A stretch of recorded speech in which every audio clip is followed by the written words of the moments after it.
6절까지의 말씀을 보겠습니다. 신약 388페이지에 있습니다. 요한 1서 2장 1절부터 6절까지입니다. 다 같이 하나님의 말씀을 받들어 읽겠습니다. 나의 자녀들아, 내가 이것을 너희에게 쓰면 너희로 죄를 범하지 않게 하려 함이라. 만일 누가 죄를 범하여도 아버지 앞에서 우리에게 대언자가 있으니 곧 의로우신 예수 그리스도시라. 그는 우리 죄를 위한 화목 제물이니 우리만 위할 뿐 아니요 온 세상의 죄를 위하심이라. 우리가 그의 계명을 지키면 이로써 우리가 그를 아는 줄로 알 것이요 그를 아노라 하고 그의 계명을 지키지 아니하는 자는 거짓말하는 자요 진리가 그 속에 있지 아니하되 누구든지 그의 말씀을 지키는 자는 하나님의 사랑이 참으로 그 속에서 온전하게 되었나니 이로써 우리가 그의 안에 있는 줄을 아노라. 그의 안에 산다고 하는 자는 그가 행하시는 대로 자기도 행할지니라. 아멘. 요한 서신 두 번째 시간입니다. 요한은 12사도 중에 한 명이었고 그는 원래 타고난 성격은 불같은 성격이었지만 그가 사도직을 감당하고 그에게 맡겨진 영혼들을 돌보는 과정을 통해 그는 누구보다도 사랑을 이야기하고 베푸는 그런 사랑의 사도로 변화했습니다. 그래서 오늘 읽은 이 요한 서신도 사랑하는 성도를 향한 당부라고 할 수 있습니다. 그리고 그 당부의 편지가 시간을 거슬러 오늘날 저와 여러분들에게도 도착했습니다. 그래서 이 말씀을 읽을 때에 우리의 입장, 자세, 관점은 어떠해야 되는가? 그것은 이미 나를 사랑하는 누군가에게로부터 온 편지라는 관점을 가지고 있어야 됩니다. 그것이 아니라 제3자적 입장에서 이 편지글을, 이 말씀을 단순히 지식을 찾기 위한 방편으로 생각한다면 이것을 가지고 분석하고 분해하고 그리고 이것을 적용하는 과정 속에서 큰 함정에 빠지게 됩니다. 사랑하는 사람들을 향해 쓴 편지라는 그 전제가 반드시 있어야지만이 오늘 말씀을 바로 이해할 수 있습니다. 그래서 이 편지글을 읽고 그것을 받은 사람의 입장은 합격과 불합격을 위해서 시험을 치는 입시생이라기보다는 이미 입시를 통과해서 교문 안에 들어온 입학생을 위한 학교 생활 지침서로 생각하시면 됩니다. 그래서 이 편지를 쓴 목적을 2장 1절에 다시 한번 밝히고 있는데 한번 보시면요. 나의 자녀들아, 내가 이것을 너희에게 쓰면 너희로 죄를 범하지 않게 하려 함이라 라고 합니다.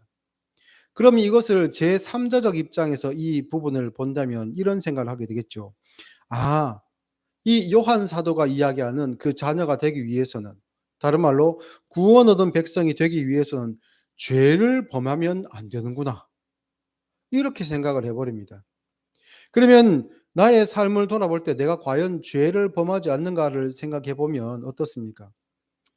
물론 어떤 훌륭한 사람이 평생 그 범법 행위를 하지 않고 다른 사람에게 피해를 주지 않고 선한 행위만 하며 살았다고 치더라도 성경적으로 볼 때는 그는 죄의 테두리 안에서 벗어날 수 없는 사람입니다.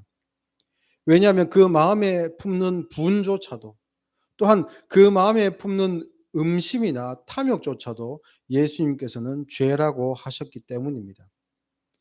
그러면 자기의 인생을 돌아보거나 또한 앞으로 남은 자기의 인생을 생각해보고 짐작해볼 때 내가 죄로부터 완벽하게 자유로울 수 없는 사람이라는 결론에 도달하게 됩니다. 그러면 이 한 구절의 문구가 나에게는 희망이 아니라 기쁜 소식이 아니라 좌절로 다가오게 되죠. 나는 죄 안 짓고는 못 살겠다. 나쁜 마음 한순간도 안 품는 것은 나에게 불가능하다. 그러면 나는 하나님의 어떤 기준에는 합한 사람이 될 수 없겠지라는 절망을 가지게 됩니다. 그래서 이 성경을 보는 관점이 중요한 것이죠.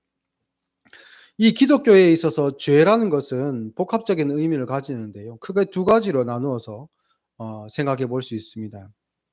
물론 사회적으로 우리가 사용하고 있는 사전적인 의미야 도덕과 윤리 또한 규범으로부터의 일탈 같은 어떤 그러한 테두리를 두고 있는데 성경에 있어서의 죄도 그것을 완전히 배제하지 않습니다. 그것을 포함하지만 조금 더 큰 테두리와 깊은 내용을 포함하고 있는데요. 크게 두 가지로 나누어서 우리는 죄를 이야기합니다. 첫 번째는 인간이 나면서부터 가지고 태어나는 죄를 이야기하고 이것을 원죄라고 부르고 있습니다. 그리고 두 번째는 태어나서 살면서 짓는 죄, 즉 자범죄를 이야기합니다. 이 두 번째 자범죄는 윤리적 또는 도덕적, 규범적 차원에서의 죄를 이야기하는 것입니다. 그리고 이 자범죄는 따로 떨어져서, 그러니까 원죄와 따로 떨어져서 존재하는 것이 아니고 원죄라는 원인의 결과로서 이 자범죄가 존재하고 있습니다. 첫 번째 죄는 그 원죄라는 것은 구원에 이를 수 없는 심각한 죄를 이야기합니다. 우리가 가지고 태어나는 이 죄를 해결하기 위해서 우리가 하는 모든 노력들, 그 모든 노력들은 소용이 없습니다. 물론 사회적으로 볼 때는 그가 훌륭한 일을 하고 자기 희생의 삶을 사는 것이 칭찬받을 만하지요. 그것이 의미가 없다고 말씀드리는 것은 아닙니다. 그러나 여기서 이야기하는 것은 그 죄를 해결해서 구원에 이를 수 있게 하는 행위는 아무것도 없다는 겁니다. 왜냐하면 성경이 이야기하기를 죄의 대가는 사망이라고 못을 받고 있기 때문입니다. 누구도 자신의 죄값을 자기 스스로가 치를 수 없습니다. 왜냐하면 여기서 이야기하는 사망이라는 것은 죽음의 한 시점을 이야기하는 것이 아니고 영원한 죽음의 상태를 뜻하는 것이기 때문입니다. 그래서 나의 죽음의 어떤 하나의 경험을 넘어서기 위한 어떤 대가를 지불하는 것은 있을 수가 없죠. 왜냐하면 지금부터 죽음의 그 순간부터 영원까지가 사망이기 때문입니다. 이 죄를 나의 죄를 해결하기 위해서는 죄가 없는 누군가가 대신 나의 죄값을 지불해 주는 수밖에 없습니다. 예를 들어서 제가 여러분 중 누구의 임종 직전에 여러분의 죄를 위해 내가 대신 죽겠습니다. 그러니 당신의 죄는 사해졌고 당신은 절대 지옥 갈 일이 없습니다라고 이야기해 주는 것, 그것은 어리석은 것입니다. 왜냐하면 제가 죽는 것은 저의 죄 때문에 죽는 것이기 때문입니다. 나 스스로의 죄로 인해 사망하는 것이지 나의 죽음이 다른 사람의 죄를 없이 해줄 수는 없습니다. 그런데 모든 사람이 타고나는 그 죄로 인해서 누구도 자기 죄를 위해서 죽을 수 없고 누구도 다른 사람의 죄를 위해서 죽을 수 없습니다. 그런데 여기서 이전까지 없었던 한 사람이 등장하는데요. 그가 바로 예수님입니다. 예수님은 죽은 사람도 살리고 무리도 걷고 오병이어의 기적도 일으키고 그런 일들을 많이 하셨죠. 그런데 그 모든 일들은 예수님이 상징으로 보여주신 것이지 자신이 어떤 일을 하시기 위해서 왔다는 것을 보여주기 위해서 하신 것이지 내가 이만큼 강력하다 그러니 나를 따르라 라는 의미로 하신 행동이 아닙니다. 예수님이 우리에게 가장 큰 의미를 지닌 것은 예수님이 죄가 없는 분이다 라는 것이기 때문이죠. 앞서 말씀드린 것처럼 나의 원죄를 해결하기 위해서는 누가 있어야 됩니까? 나를 대신해서 죽어줄 사람이 필요한데 그 사람에게 있어서 전제 조건이 있죠. 그 자신이 죄가 없어야 됩니다. 그러면 그가 나를 대신해서 죽어준다면 나의 사망의 값을 지불하기 위해서 나 대신 죽어줄 수 있다면 그러면 나의 죄의 문제는 해결될 수 있습니다.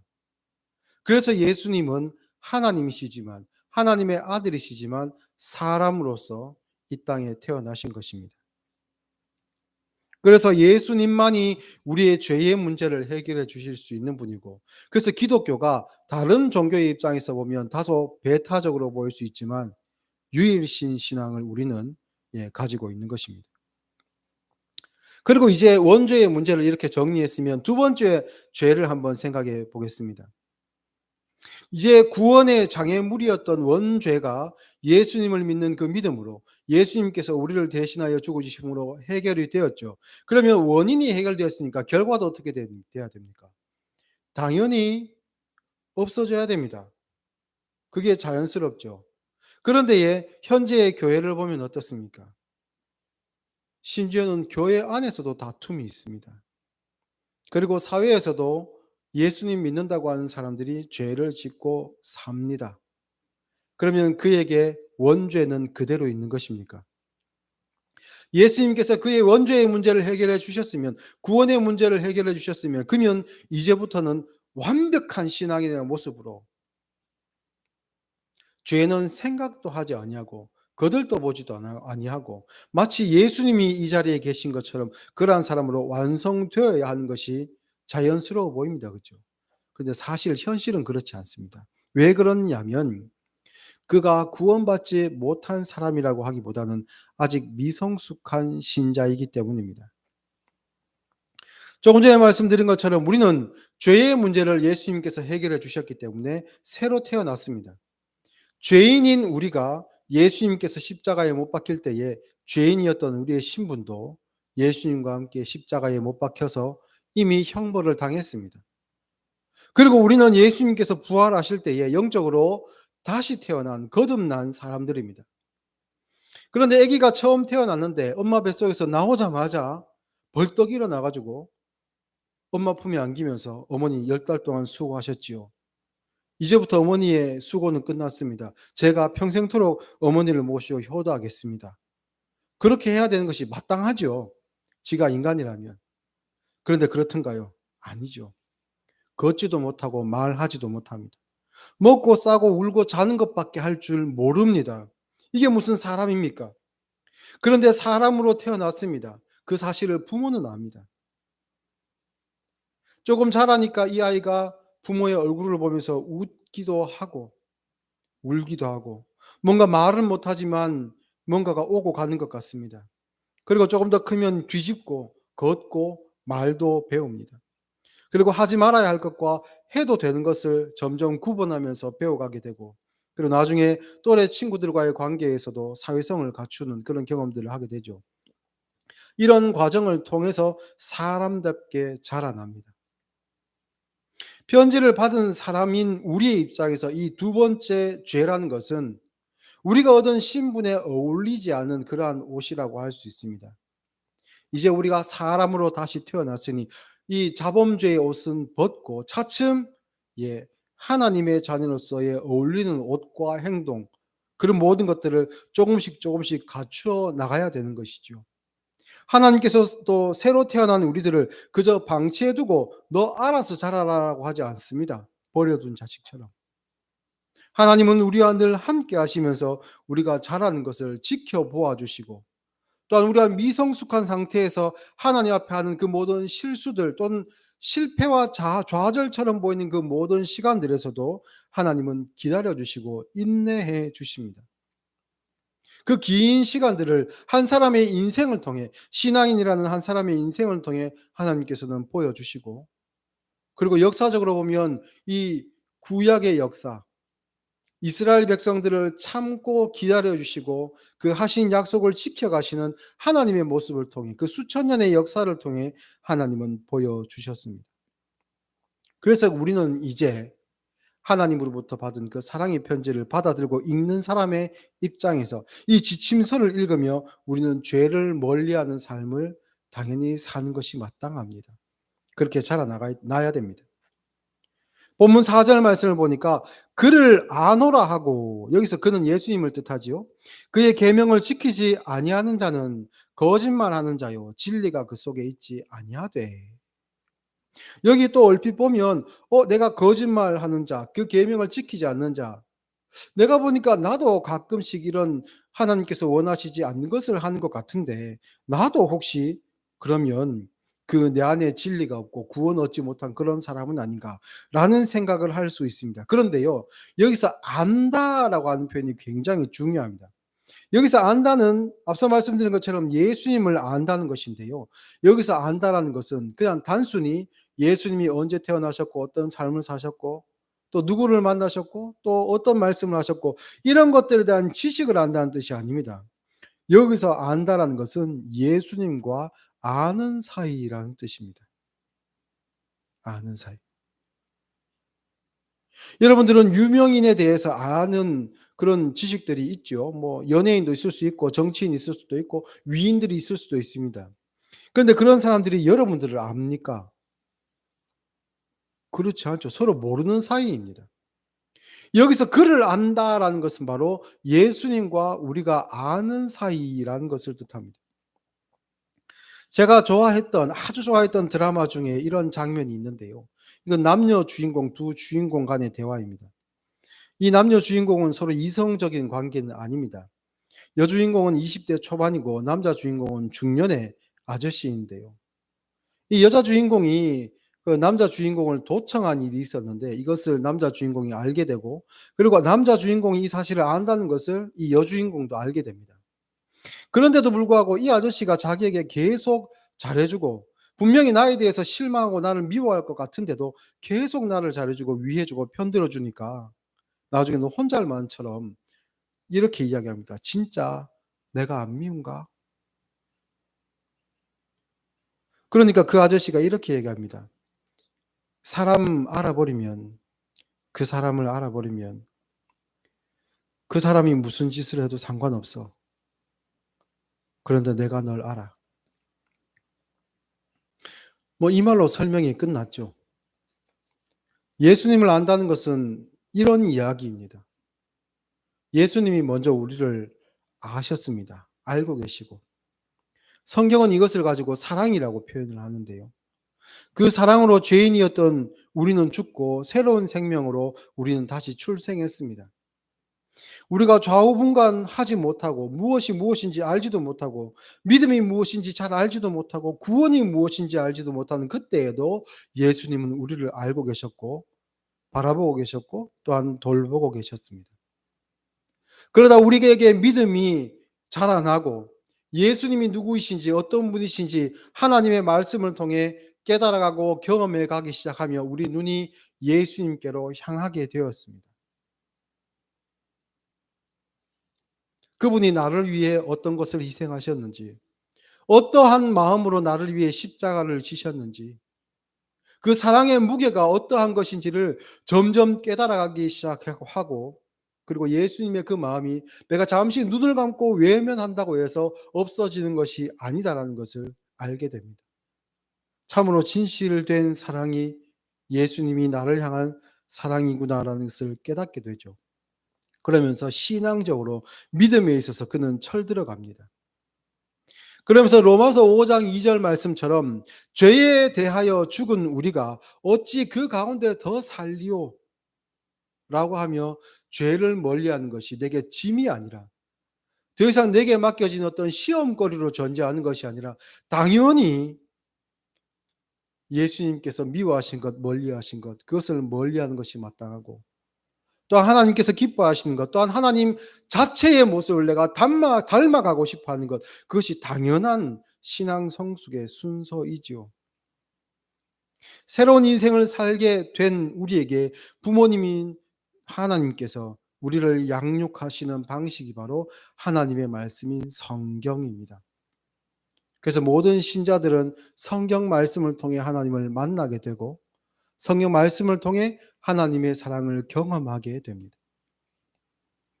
다시 본문으로 넘어와서 요한 1서 2장 6절 말씀을 보면 그의 안에 산다고 하는 자는 그가 행하시는 대로 자기도 행할지니라 라고 이제 말씀을 합니다.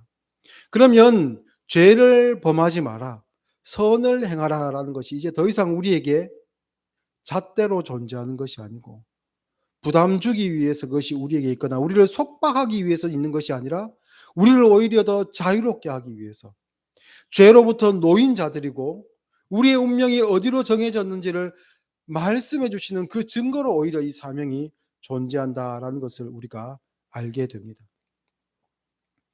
앞서 말씀드린 것처럼 우리는 예수님의 생명의 대가로 다시 태어났습니다. 그런데 아직 자라고 있기 때문에 여러 부분에서 부족합니다. 이 성장은 언제쯤 끝날까요? 우리의 자라는 것은 언제쯤 돼야 온전해질까요? 뭐 이것은 실망하라고 말씀드린 것은 아닙니다만 우리가 살아있을 동안에는 우리가 완성되지 못합니다. 우리가 마지막 호흡을 내뱉는 그 순간까지 우리의 믿음은 자랍니다. 그리고 언제 완성되는가? 예수님께서 제자들에게 하신 그 약속대로 다시 이 땅에 오실 때에야 예수님께서 다시 오실 때에야 우리가 완성됩니다. 그래서 우리는 모두 과정 중에 있습니다. 그래서 어떤 때는 누군가에게 용서를 구해야 되는 때도 있고, 또 어떤 때는 다른 일을 사랑으로 용서하고 품어야 하는 때도 있습니다. 그 모든 일들이 교회 안에서 이루어집니다. 그래서 교회 안에서 신앙이 좋다라는 것이 어떤 식으로 나타나야 되냐면, 얼마나 상대방을 사랑하고 품어주는가, 그가 철들고 자랄 때까지 기다려주는가, 또한 그가 바른 길로 가게 하기 위해서 단순히 매를 드는 것이 아니라, 말로 매를 드는 것이 아니라 그의 손을 잡고 그 길로 인도해 주고 그가 온전히 걸을 때까지 지켜보아 주는가. 그러한 것들로 나타나야 됩니다. 그게 바로 바른 교회의 모습이고 사랑의 계명을 실천하는 신자들의 모습이라고 할 수 있습니다. 조금 중복되는 것 같은데요. 미디어를 통해서 나타나는 교회의 모습은 어떤 이미지입니까? 좋은 이야기들은 사실은 기사에 잘 안 나죠. 뉴스에 잘 안 납니다. 좋지 않은 일들이 있을 때 교회가 등장하죠. 신자임에도 불구하고 또는 교회와 목사임에도 불구하고 이런 일이 있었다라는 것이 이슈가 됩니다. 그 미디어에 비치는 교회와 신자들의 모습은 저의 눈으로 봤을 때는 좀 고집스럽고, 그리고 굉장히 이기적이고, 그리고 배타적인 그런 모습으로 보입니다. 여러분 아시다시피 저는 목사인데요. 이 목사라는 이 직분은 교회 안에서 받은 직분이기도 하고 사회적으로도 저의 직업을 목사라고 보고 있습니다.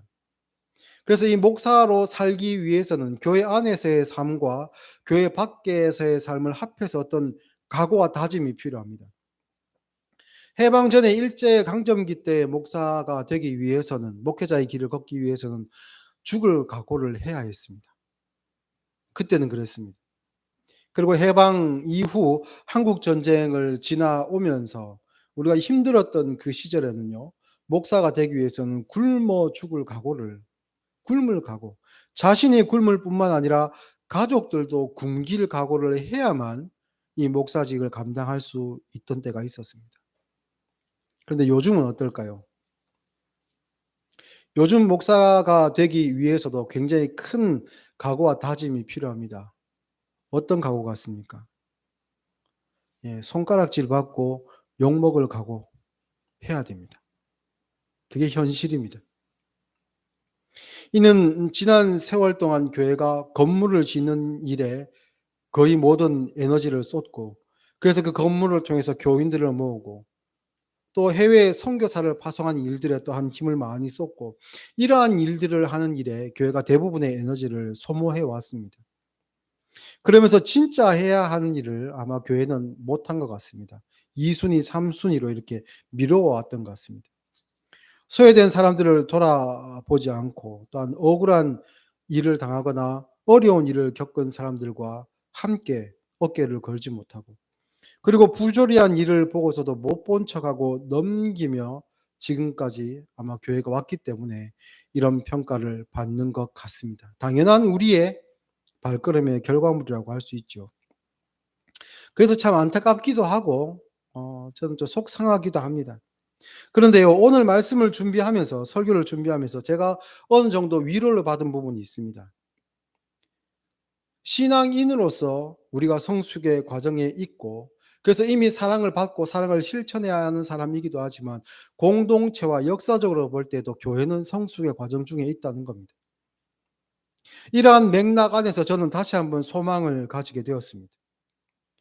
우리 세대는 두렵고 겁나서 멀리했던 일들, 눈만 감고 고개만 돌리기만 하면 없었던 일처럼 생각할 수 있었던 그러한 일들을 무시하고 여기까지 왔다면, 우리의 다음 세대들에게는 그것이 옳지 않다는 것을, 우리의 부끄러움을 드러내면서 가르쳐 줄 수 있고, 그때 우리가 잘못한 것이고 그때의 우리처럼 해서는 안 된다는 것을 우리가 지금 우리의 부끄러운 모습을 통해서 이야기할 수 있다면, 그렇다면 우리의 다음 세대는 우리가 미약하지만 닦아 놓은 그 터 위에서 더 성숙한 교회를 세워 나갈 수 있지 않겠는가? 그런 소망을 가지게 되었습니다.